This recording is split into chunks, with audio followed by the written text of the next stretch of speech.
Hello, gentlemen, and welcome to another Pallavi Market Research video. Today, we're going to be answering this question, a very nice question by a man named Andy. Andy, thank you for this question, because this is going to lead to an amazing video that will not only competently answer this question, but will leave you with more questions to ask, which I intend on then answering in the future, because this is a community that is young, vibrant, and capable, isn't it?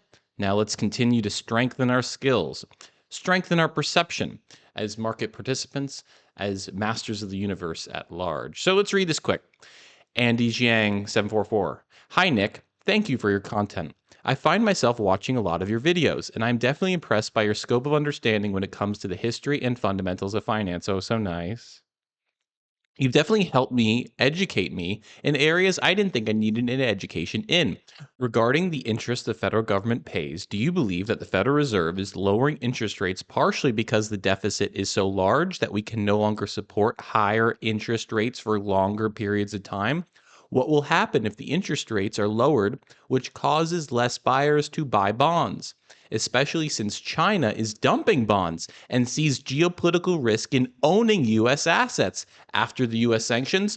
Would the Fed step in to buy bonds to fund the US government and we end up in a Japan type situation? I have a lot more questions, but I don't want to write a book. Thank you for your time. Okay, let's get into this. The answer to this question is a relatively complex one because honestly, the national debt or deficit is a strength of the United States. It is not a weakness.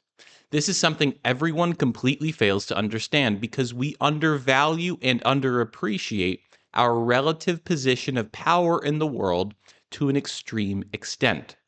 Say I am running an organization that has a monopoly on violence globally.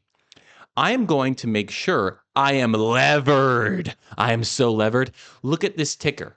If I'm the US government, I don't give a fuck, bro. I take on as much debt as possible while making the value or equity of the United States as opaque or difficult to define as possible at the same time. Why? Because you cannot force someone to default on your loans if you can't begin to measure what its equity position or collateral is worth. Because then you would have to put a number to value all of the land in America, plus all its buildings and roads. How do you put a number to all its companies? How do you put a number to the military, its technological infrastructure, even its strategic positioning after decades of investment? What did we talk about in our Howard Marks memo walkthrough this week? Debt is fixed. Equity is not. There is no market cap for the US government, so it cannot default. Also, you asked a very important question regarding the Federal Reserve and the US Treasury and how they interact with each other. I covered that in detail in a video titled Global Liquidity Treasury Bonds and How to Profit in the New Economy. Definitely go watch that a couple times if you haven't yet, as it breaks down the relationship between the Fed and the US Treasury. And spoiler alert, the Fed is always buying Treasury bonds from the US Treasury. Always. Since 2019, they are the biggest buyer of Treasury bills by far. So if you're thinking, wait, is our Federal Reserve buying Treasury bonds from the US government, posting those Treasury bonds to the world as collateral, to then use that new collateral to print more dollars? Yes. Yes. But it's also way more interesting than that. If you study how the IMF or World Bank make loans globally and study petrodollar policies, you'll quickly learn just how good the United States is at forcing foreign countries to buy our treasuries and to use dollars. We create buyers through international lawfare, guys, and we are sick at it. And if you want to learn about the mechanics behind how the World Bank and IMF force the dollarization of countries like Argentina, you can watch my video titled Why GDP is Ruining Our Future. But just remember, the dollar is strong because the dollar is designed to export inflation through other currencies, most directly through the currencies of nations who have defaulted on their loans given to them by NGOs like the World Bank or IMF. This is why the dollar is strong today, despite everyone's inflation concerns, because the dollar is able to lower its value by lowering the value of all other currencies, besides Bitcoin and to a lesser degree gold. Because after all, a currency is only valuable in relative terms, not objective terms. So the United States government is exceptional at, yes, inflating the dollar, but making sure everything else inflates more relative to the dollar itself. Hence why the dollar, like we talked about yesterday and the day before, is so strong. Realistically speaking, as long as the United States remains the center of the world for entrepreneurship, which it is by far, kind of to a shocking degree, and we are able to continue to export our inflation abroad through the tactics I just described, the national debt will not and cannot matter. It can only matter if an opposition country can occupy a position where they force the United States to define its equity value, and that isn't going to happen anytime soon, maybe over 100 years, unless the Chinese are way higher level than we think they are, and they aren't. And let's talk about China. We know the US Treasury must pay interest to its bondholders.